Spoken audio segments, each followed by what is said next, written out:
Selamat pagi semua. Halo, selamat pagi Kak Maureen, Kak Nelvin. Kak Nelvin, halo. Selamat pagi juga adik-adik di rumah ya. Iya. Gimana Kak Maureen, sehat nggak? Sehat, puji Tuhan. Iya. Kak Elizabeth, Sehat juga ya Kak Nelvin. Kak juga Nelvin, sehat ya. sehat. Iya. Adik-adik di rumah gimana? Semoga sehat semua dan bisa ibadah bareng kita Iya, hari ini. Betul, jangan bosen-bosen ya. Karena karena kalau kita ketemu Tuhan, menyanyi, memuji Tuhan, ada satu yang sukacita dalam hidup kita ya. Bener banget. Yuk Kak Maureen, yuk kita mulai pujian kita awalnya. Kita akan datang kepada Tuhan. Adik-adik siapkan diri, jangan tiduran, duduk yang manis ya. Yuk kita akan mulai pujian ini. Ajar kami Tuhan. Sikap ibadahnya harus tetap prima ya meskipun di rumah ya Kak ya. Betul.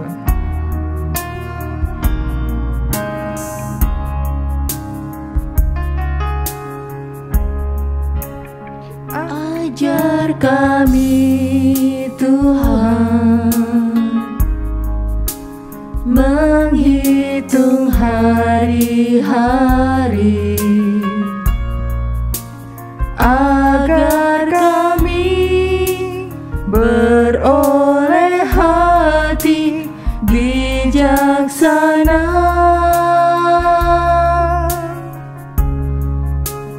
Ajar kami Bapa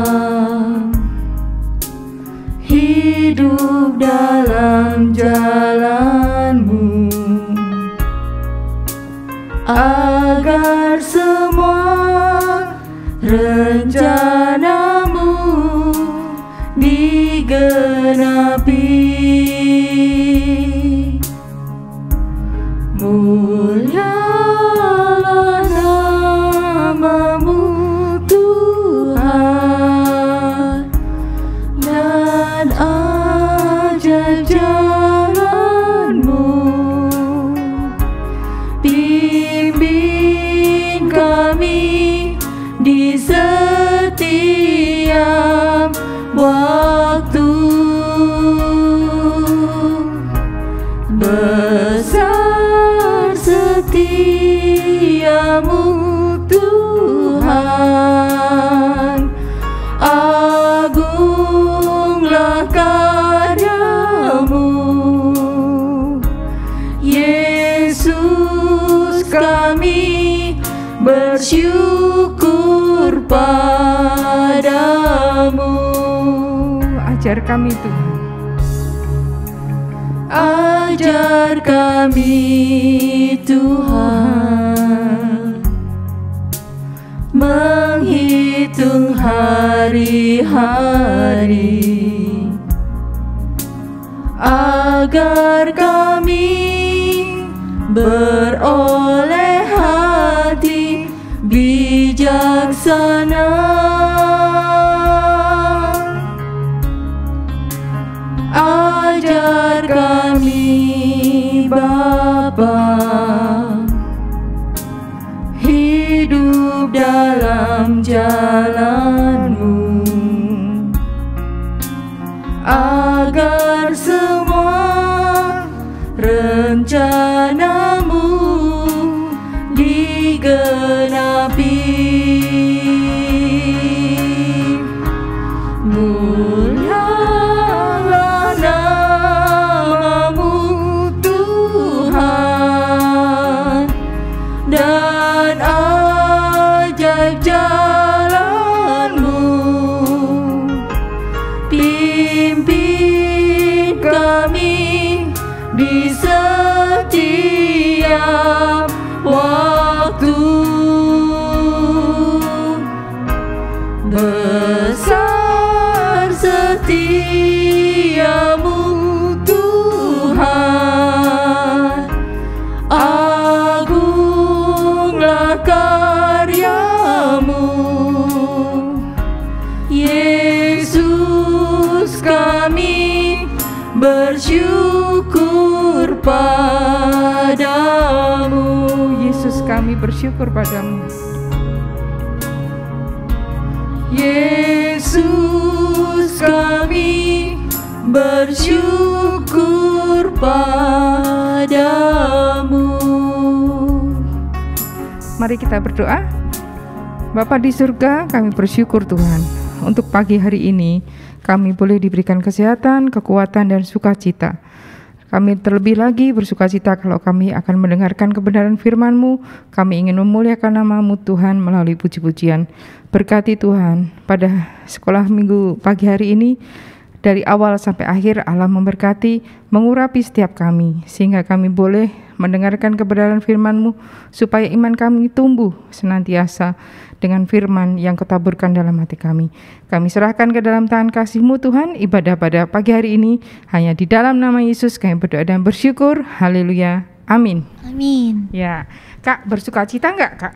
Walaupun di rumah ya, kita ke sana ke sini pasti bosan juga, tetapi kalau di dalam Tuhan pasti kita ada sukacita ya, Kak ya? Pasti dong.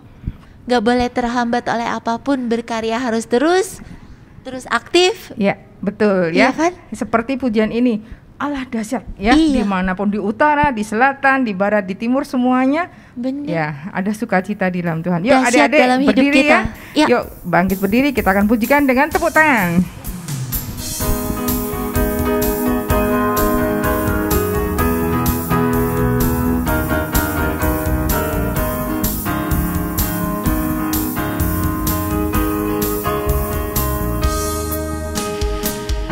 Dari utara ke selatan, terdengar pujian bagi Allah. Dari barat sampai ke timur, nama Yesus disanjung tinggi. Dari pulau-pulau, lembah-lembah, gunung-gunung yang tinggi, kemuliaannya dinyatakan, kebesarannya diceritakan. Yesus, Yesus, nama Yesus, nama Yesus disanjung tinggi. Dari pulau-pulau, lembah-lembah, gunung-gunung yang tinggi. Allahku dahsyat berkuasa, seluruh bumi sujud menyembah. Tinggikan namamu, Allahku dahsyat berkuasa, seluruh bumi sujud menyembah. Tinggikan namamu.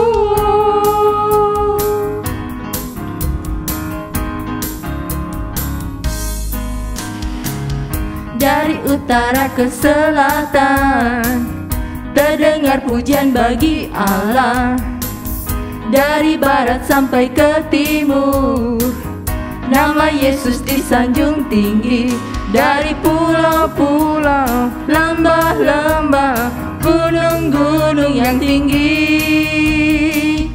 kemuliaannya dinyatakan, kebesarannya diceritakan. Yesus, Yesus, nama Yesus, nama Yesus disanjung tinggi. Dari pulau-pulau, lembah-lembah, gunung-gunung yang tinggi. Allahku dahsyat berkuasa, seluruh bumi sujud menyembah. Tinggikan namamu, Allahku dahsyat berkuasa, seluruh bumi sujud menyembah. Tinggikan namamu. Allahku dahsyat berkuasa, seluruh bumi sujud menyembah. Tinggikan namamu, Allahku dahsyat berkuasa, seluruh bumi sujud menyembah. Tinggikan namamu. Allahku dahsyat. Ya, oke. Kita saatnya akan mendengarkan kebenaran firman Tuhan ya, Kak ya. Iya. Adik-adik udah siapkan Alkitabnya belum? Ya, kita akan pujikan Tuhan di hidupku ya. Iya. Siapkan hati juga ya. Adik-adik siapkan hati, kita siapkan untuk kebenaran firman Tuhan yang akan disampaikan oleh hambanya ya. Iya.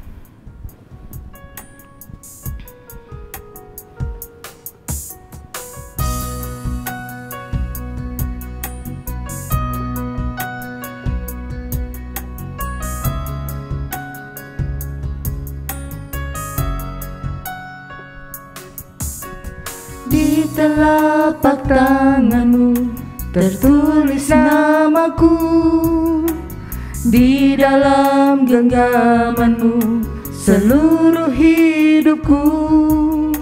Sungguh bangga ku punya Bapa seperti-Mu, yang tak pernah melupakanku. Di tengah badai hidup Kau menemaniku. Di atas gunung batu Kau bawa diriku.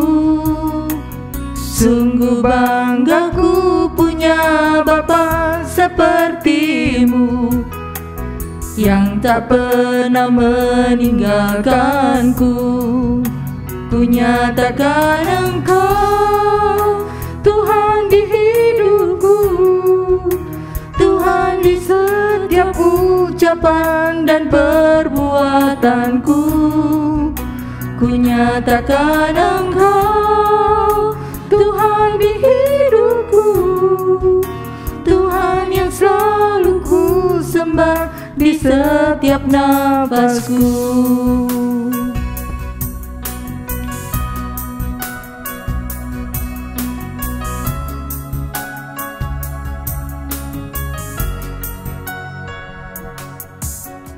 Di telapak tangan-Mu tertulis namaku.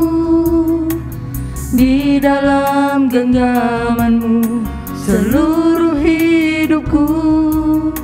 Sungguh bangga ku punya Bapa seperti-Mu, yang tak pernah melupakanku. Di tengah badai hidup Kau menemaniku. Di atas gunung batu Kau bawa diriku. Sungguh bangga ku punya Bapa seperti-Mu, yang tak pernah meninggalkanku. Ku nyatakan Engkau Tuhan di hidupku, Tuhan di setiap ucapan dan perbuatanku. Ku nyatakan Engkau Tuhan di hidupku, Tuhan yang selalu ku sembah di setiap nafasku. Ku nyatakan Kau, ku nyatakan Engkau Tuhan di hidupku, Tuhan di setiap ucapan dan perbuatanku. Ku nyatakan Engkau Tuhan di hidupku, Tuhan yang selalu ku sembah di setiap nafasku.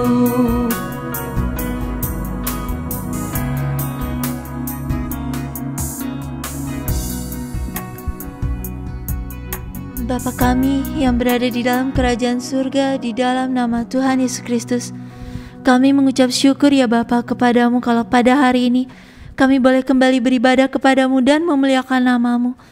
Ya Bapa, kami berdoa mohon ampun atas segala salah dosa kami baik dalam perkataan, pikiran ataupun perbuatan kami, agar kami boleh layak beribadah kepadamu dan dilembutkan hati kami untuk mampu mendengar teguran-Mu. Urapilah Kak Magda ya Tuhan yang Kau pakai menjadi alat-Mu untuk memberitakan firman-Mu hari ini. Biarlah urapan-Mu nyata atas Kak Magda dan apapun yang Kak Magda katakan adalah benar apa yang Engkau ingin kami dengar, sehingga kami boleh diubahkan, disempurnakan, dan menjadi semakin serupa dengan Engkau ya Tuhan. Urapilah kami semua ya Tuhan agar mampu mendengar firman-Mu dan mampu benar-benar menjadi serupa dengan Engkau.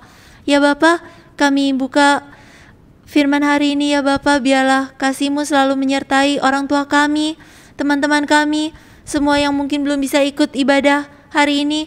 Biarlah Engkau tetap senantiasa memberkati mereka dan menjaga mereka. Terima kasih ya Bapa, di dalam nama Tuhan Yesus Kristus kami puji, kami muliakan nama-Mu. Haleluya, amin. Selamat pagi adik-adik yang dikasih oleh Tuhan. Kalian semua sudah memuji nama Tuhan. Dan saatnya kita bersama-sama mau mendengarkan firman Tuhan. Dengan mendengarkan firman Tuhan, kita mendapatkan satu kekuatan, karena di dalam firman Tuhan kita boleh mendapatkan jawaban. Terima kasih untuk Kak Morin berdoanya, dan biarlah saat ini kita sama-sama mau merenungkan firman Tuhan, dan kali ini kita akan bersama-sama mendengarkan firman Tuhan tentang bagaimana kita harus mempunyai kepercayaan kepada Tuhan, percaya kepada Tuhan, percaya perkataan Tuhan Yesus Kristus. Adik-adik yang dikasihi oleh Tuhan, minggu kemarin kita sudah mengikuti ibadah dan kita juga sudah mendengarkan firman Tuhan. Bagaimana firman Tuhan mengajarkan kita untuk lebih dahulu kita beribadah, baru kita melayani. Dan kali ini kita bersama-sama belajar bagaimana kita harus memiliki satu kepercayaan yang sungguh akan firman Tuhan atau akan perkataan Tuhan Yesus sendiri.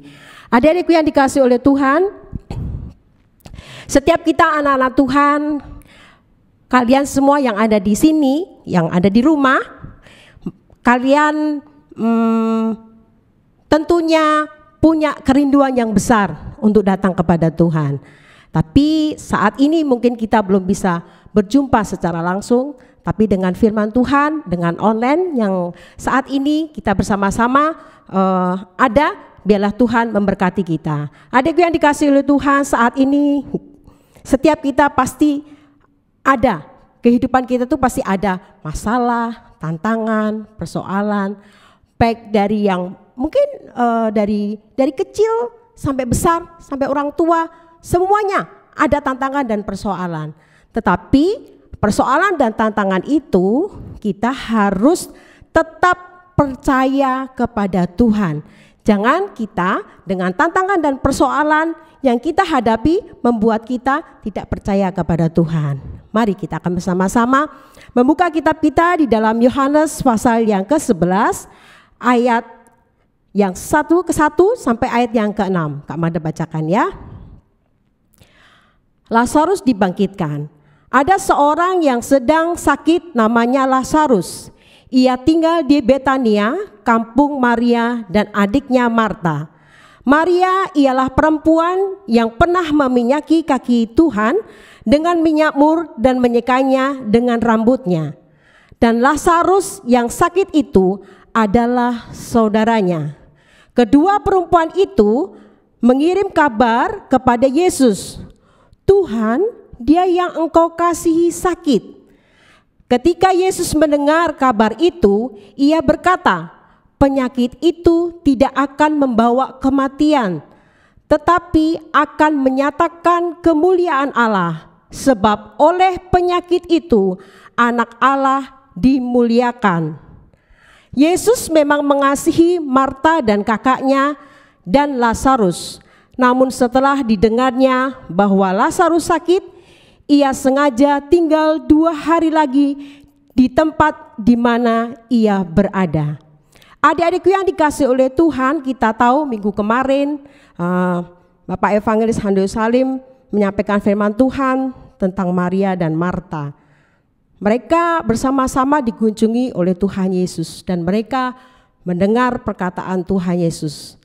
Saat itu mereka diajar oleh Tuhan untuk mereka tetap mendengarkan firman Tuhan, untuk mengutamakan Tuhan, mendengarkan suara Tuhan. Dan saat ini mereka diperhadapkan satu persoalan di mana saudaranya Lazarus sakit. Seperti biasanya ya adik-adik ya, kalau kita namanya saudara ya, kalau ada saudara kita yang sakit, tentu kita juga merasakan, aduh, kita gimana caranya, atau kita langsung ayo kita berdoa supaya saudara kita cepat sembuh. Sama kejadian ini dirasakan oleh Marta dan Maria. Mereka berjumpa dengan Tuhan Yesus. Mereka menyampaikan keluh kesahnya kepada Tuhan Yesus. Di sini di ayat yang ketiga. Dan Lazarus yang sakit itu adalah saudaranya. Kedua perempuan itu mengirim kabar kepada Yesus. Tuhan, dia yang engkau kasih sakit. Jadi dua saudara ini mengirim kabar kepada Yesus bahwa saudaranya Lazarus itu sedang sakit. Kerinduan mereka supaya segera Tuhan Yesus datang, lalu mendoakan, lalu sembuh. Tapi apa kenyataannya adik-adik? Di ayat yang ke-4, ketika Yesus mendengar kabar itu, ia berkata, penyakit itu tidak akan membawa kematian, tetapi akan menyatakan kemuliaan Allah.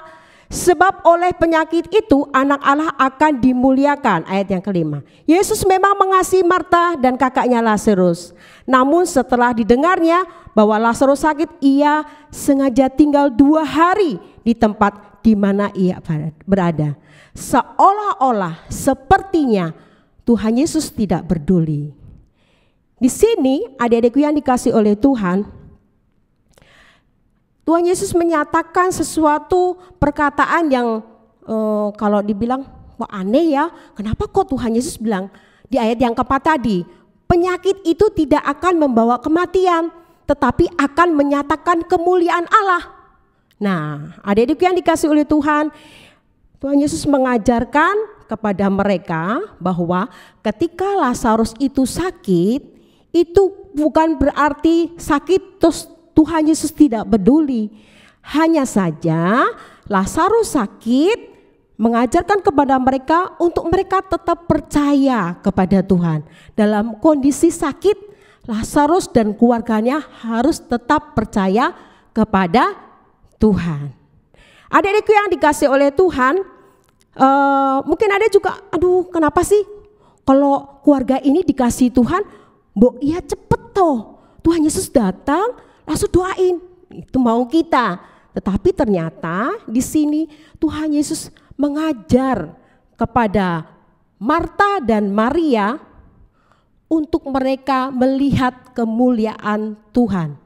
Apa itu kemuliaan Tuhan? Nanti kita akan lihat selanjutnya dalam kisah di bawah ini ya.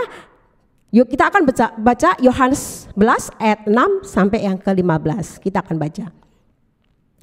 Yohanes 11 ayat yang ke-6 sampai yang ke-15. Namun setelah didengarnya bahwa Lazarus sakit, ia sengaja tinggal 2 hari lagi di tempat di mana ia berada. Tetapi sesudah itu ia berkata kepada murid-muridnya, mari kita kembali ke Yudea. Murid-murid itu berkata kepadanya, Rabi, baru-baru ini orang-orang Yahudi mencoba melempari engkau. Masih maukah engkau kembali ke sana? Jawab Yesus, bukankah ada 12 jam dalam 1 hari? Siapa yang berjalan pada siang hari, kakinya tidak terantuk, karena ia melihat terang dunia ini. Tetapi jikalau seorang berjalan pada malam hari, kakinya terantuk karena terang itu tidak ada di dalam dirinya. Ayat yang ke-11. Demikianlah perkataannya, dan sesudah itu ia berkata kepada mereka, Lazarus saudara kita telah tertidur, tetapi aku pergi ke sana untuk membangunkan dia dari tidurnya. Maka kata murid-murid itu kepadanya, Tuhan, jika ia tertidur, ia akan sembuh. Tetapi maksud Yesus ialah tertidur dalam arti mati. Sedangkan sangka mereka Yesus berkata tentang tidur dalam arti biasa. Karena itu Yesus berkata dengan terus terang, Lazarus sudah mati. Tetapi syukurlah aku tidak hadir pada waktu itu, sebab demikian lebih baik bagiku supaya kamu dapat belajar percaya. Marilah kita pergi sekarang kepadanya. Adik-adikku yang dikasihi Tuhan, ternyata Tuhan Yesus tahu apa yang bakal terjadi oleh Lazarus. Jadi Lazarus itu sebenarnya sakit dan dia sudah mati. Tapi Tuhan Yesus bilang apa? Dia tertidur. Kalau tidur ya udah dibangunin aja. Tinggal kalau namanya orang tidur, dibangunin, doain, sembuh. Ternyata di sini Tuhan Yesus tahu, karena Dia Allah yang Maha Kuasa. Yang terjadi dalam kehidupan Lazarus, Tuhan tahu. Dan mereka tidak mengerti apa kata tertidur yang disampaikan oleh Tuhan Yesus tadi. Adik-adik yang dikasih oleh Tuhan, di sini dinyatakan bahwa kenapa Tuhan Yesus nggak langsung ke sana, lalu berjumpa, datang kepada keluarga Marta dan Maria, lalu berdoa dan menyembuhkan. Hal ini Tuhan Yesus punya rancangan sebelum orang tahu Tuhan Yesus ini bakal kayak gini nih, supaya nama Tuhan dipermuliakan. Kalau kita sebagai anak-anak Tuhan, mungkin dari adik-adikku yang dikasih Tuhan ya, mungkin di rumah kalian kondisi mungkin ada yang sakit.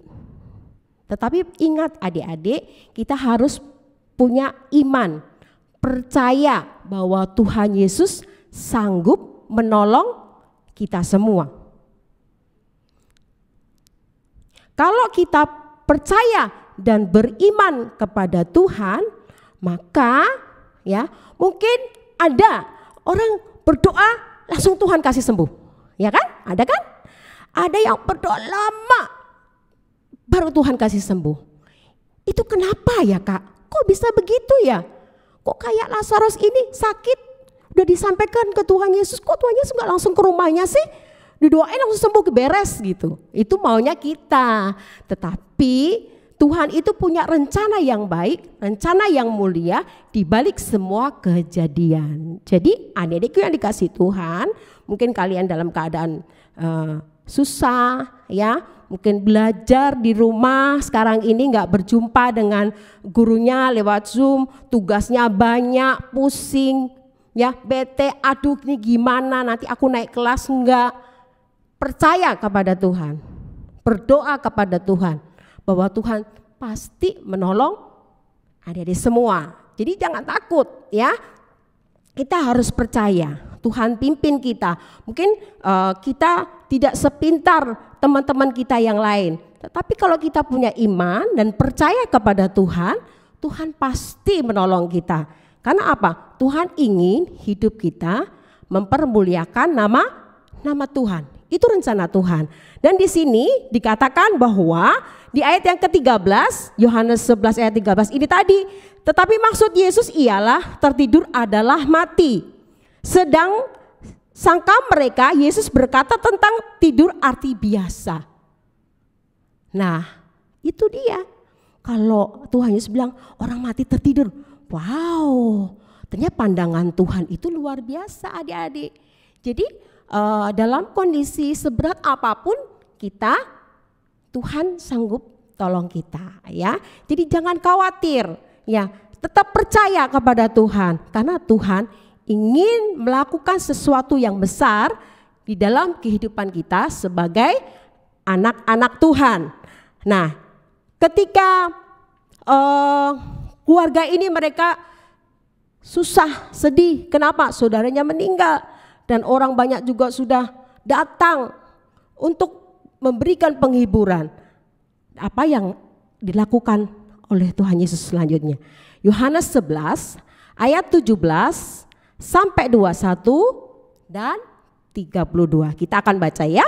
Yohanes 11 ayat 17. Maka ketika Yesus tiba, didapatinya Lazarus telah 4 hari berbaring di dalam kubur. Betania dekat Yerusalem, kira-kira 2 mil jauhnya. Di situ banyak orang Yahudi datang kepada Marta dan Maria untuk menghibur mereka berhubung dengan kematian saudaranya.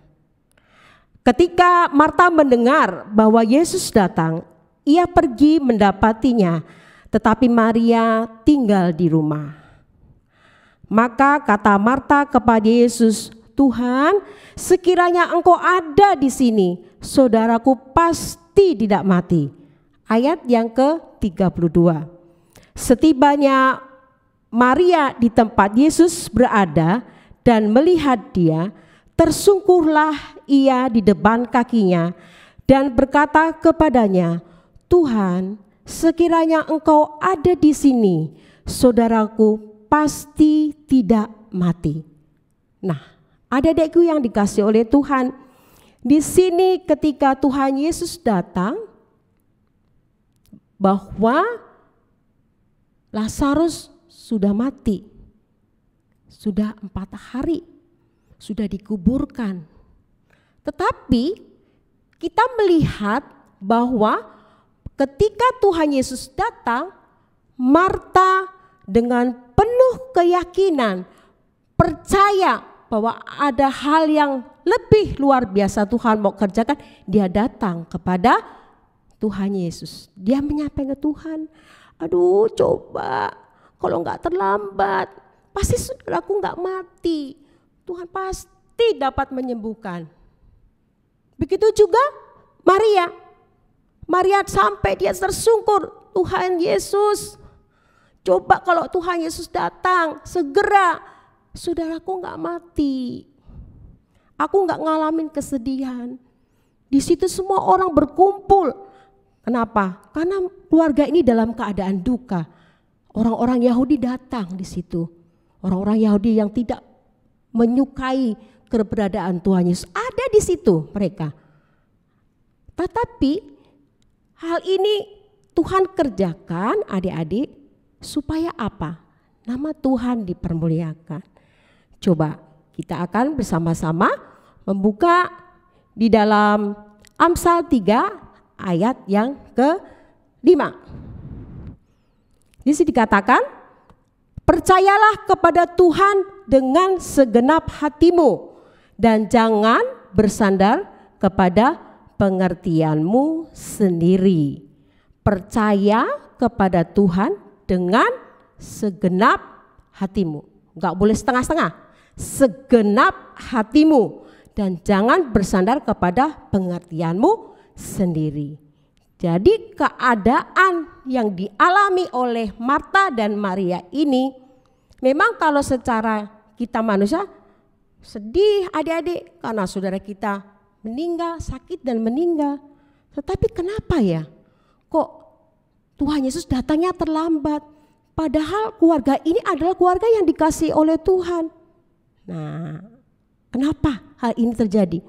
Ya, adik yang dikasihi Tuhan, kita mau baca lagi di Yohanes 11 ayat 40 sampai 44. Yohanes 11 ayat 40 sampai 44.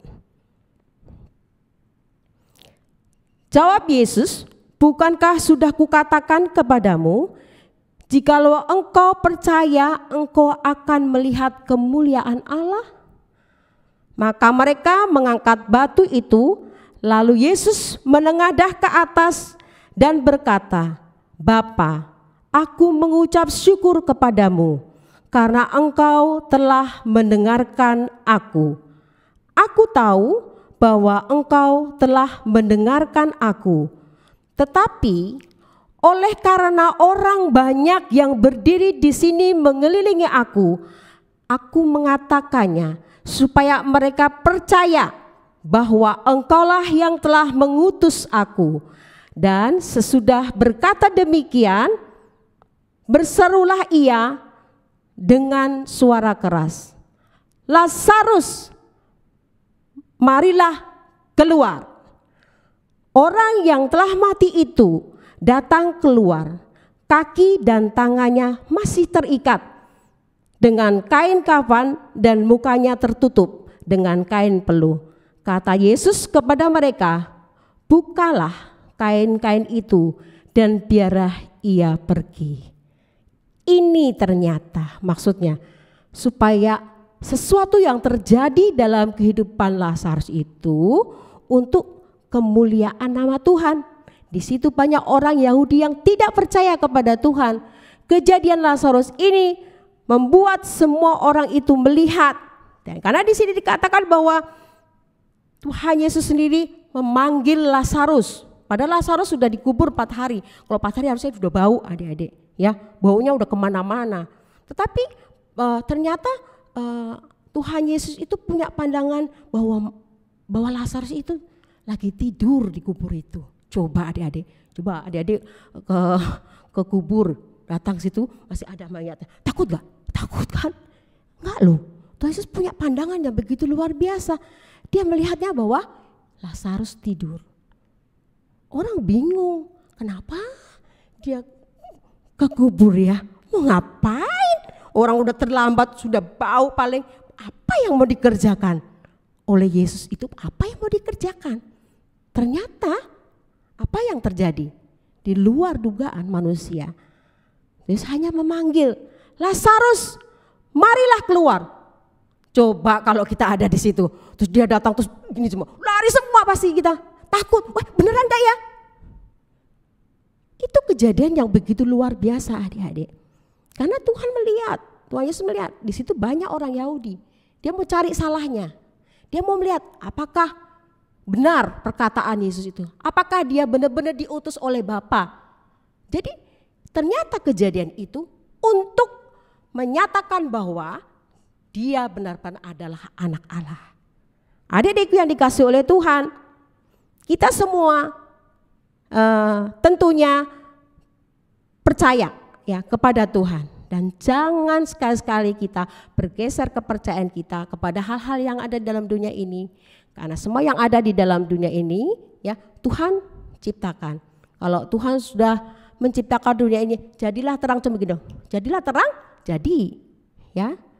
Jadilah cakrawala, jadi. Apalagi cuman bangkitkan orang mati. Kenapa? Karena kita adalah ciptaan Tuhan Yesus sendiri. Kalau kita bisa melihat bahwa itulah karya Tuhan, itulah penyertaan Tuhan. Jadi kalau hari ini adik-adik mungkin dalam keadaan sakit, susah, mungkin kali ini papa mama, kak papa mama di PHK, nggak kerja kak, saya makan apa? Jangan takut, ya Tuhan bisa mengirim berkat dari manapun juga, asal kita percaya, kita berdoa kepada Tuhan, kita berdoa untuk kedua orang tua kita. Mungkin kali ini kalian ada yang semuanya oke, gak masalah, tetapi dia badannya sakit. Ada aja kesusahannya, ya kan? Ada aja kesusahannya, tapi jangan tinggalkan Tuhan, andalkan Tuhan, ya tetap percaya bahwa Tuhan Yesus menolong kita semua. Kakak-kakak sekolah minggu, ya di gereja Kemah Tabernakel, terus menyampaikan firman Tuhan kepada kalian semua. Untuk apa? Untuk kalian tetap tinggal di dalam firman Tuhan, tetap percaya kepada Tuhan, dan jangan sekali-sekali kita tinggalkan Tuhan. Ya, supaya apa? Nama Tuhan dipermuliakan di dalam setiap kehidupan kita. Karena itu adik-adikku yang dikasihi Tuhan, dulu juga Kak Mada dari kecil gak pernah sekolah itu full masuk, gak pernah. Badannya Kak Mada sedikit sakit, ya nggak masuk, paling masuk seminggu, ya. Terus olahraga nggak bisa ngikut, karena apa? Badannya sakit.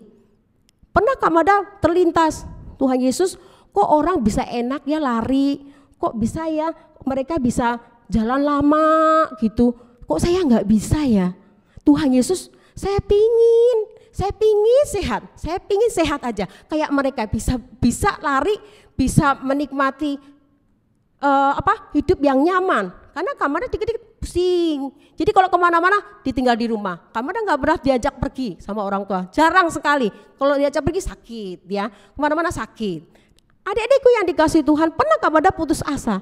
Kok aku udah sekolah minggu, kok aku nggak disembuhkan sih sama Tuhan? Tetapi karena firman Tuhan yang disampaikan oleh kakak guru sekolah minggu, dimanapun kita berada, ternyata Tuhan Yesus itu sanggup menolong kita. Dan terbukti sampai hari ini Kak Mada bisa berada di depan adik-adik semua.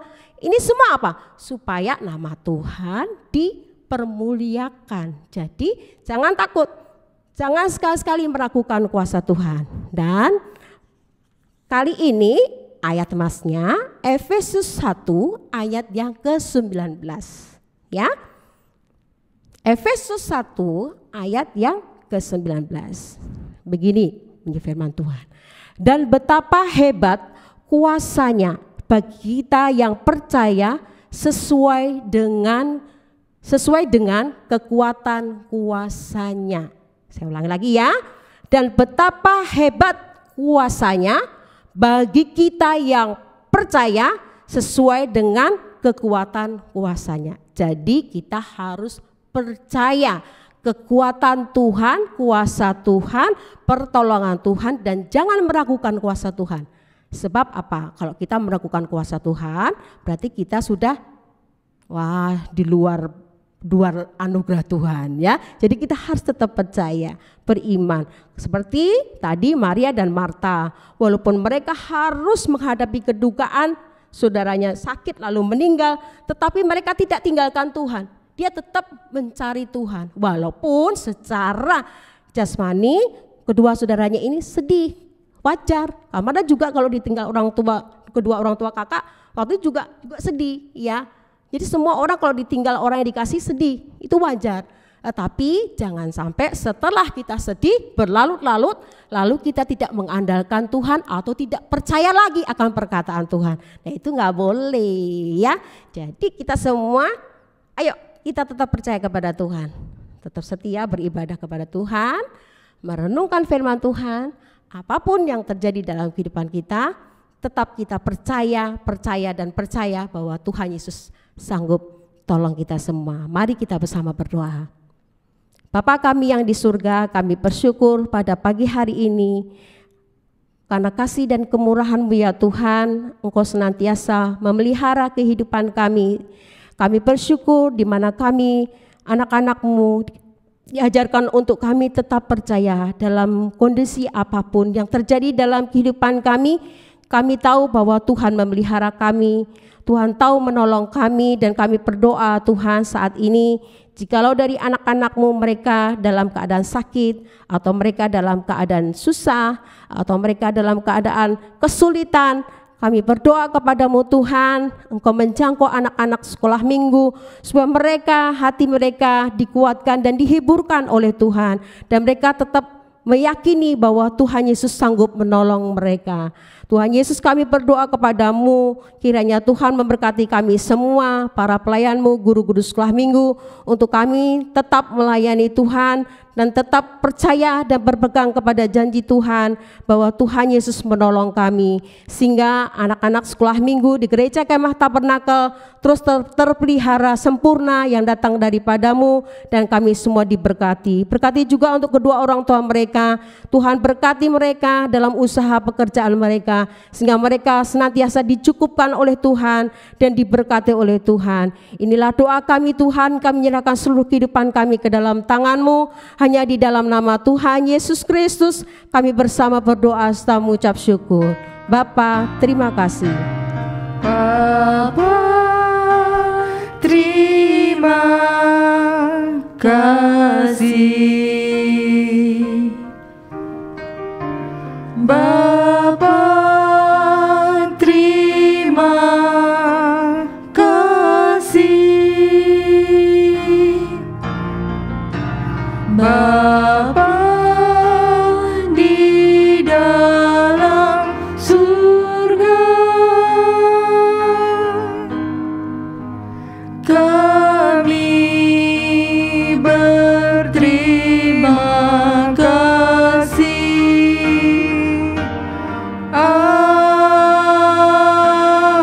Amin.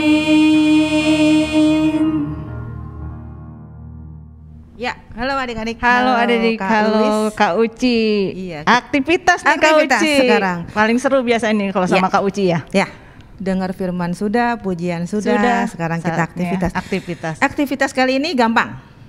Pertanyaannya cuma 5 dan jawabannya cuma antara benar atau salah. Salah, gampang sekali Gampang. adik-adik ya. Paling cepat itu yang menang ya Kak. Betul, 5 Oke. orang yang tercepat dan benar, dia yang akan dapat hadiah. hadiah. Jadi kalau jawabannya salah, ternyata adik-adik jawabannya benar, maka jawaban adik-adik adalah salah. Salah. Tapi jika jawabannya salah dan adik-adik jawab salah, berarti jawaban adik-adik benar. Benar. Pusing kan? Iya. Pusing nggak? Pusing sedikit Kak. Ya, pusing sedikit, jangan banyak-banyak. Oke, pertanyaannya yang pertama adalah, ayo Kak Luis bacain pertanyaan pertama. Pertama, burung pertama dilepaskan Nuh dari Bahtera adalah seekor merpati. Ya, benar atau salah? Benar atau salah adik-adik Betul. jawab ya. Betul atau salah? Iya. Pertanyaan pertama tadi, burung pertama dilepaskan Nuh dari bahtera adalah seekor merpati. Pertanyaan kedua, Kak Uci. Yohanes adalah murid pertama yang dipanggil oleh Yesus. Apakah ini benar atau salah? Yang ketiga. Pertanyaan ketiga, Paulus sedang dipenjara ketika ia menulis surat kepada Filemon. Jawabannya benar atau salah? Iya, benar di penjara. Kalau atau salah, enggak, dilepaskan, atau Kak. pas di penjara dia nulis surat ke Filemon atau enggak ya? Iya. Pertanyaan berikutnya. Kengkrea adalah tempat Paulus mencukur rambutnya. Kengkrea adalah tempat Paulus mencukur rambutnya. Apakah ini benar atau salah? Pertanyaan terakhir, Kak Luis. Pertanyaan terakhir, Yoab adalah raja yang naik tahta dengan umur termuda. Ya, jadi Yoab adalah raja yang naik tahta dengan umur termuda. Itu benar atau salah? Udah nih ya kita ya. Sudah. Jadi adik-adik jawabnya ada 5. Ada 5 pertanyaan, jawabannya semua antara benar atau salah. Ya kan, dikirimkan ke nomor yang ada sudah sini, biasa Kak. Adik-adik kirimkan ya, yang begitulah, yang di sini itu sama. Pertanyaannya ada ya Kak ya. Kalau ada yang nggak nyimak tadi, boleh juga disimak ulang di. Nah, itu Kak susah ngomongnya apa itu Kak? Nggak tahu di mana itu. Ya, benar atau salah? Benar tadi atau salah? Salah. Salah. Gimana sih? Ya, adik-adik jawab segera. Siapa yang paling cepat dan benar, 5 orang akan mendapatkan hadiah, dan hadiahnya bisa diambil di gereja pada jam-jam ibadah seperti biasanya. Terima kasih adik-adik. Sampai jumpa. Minggu Ketemu depan. minggu depan lagi.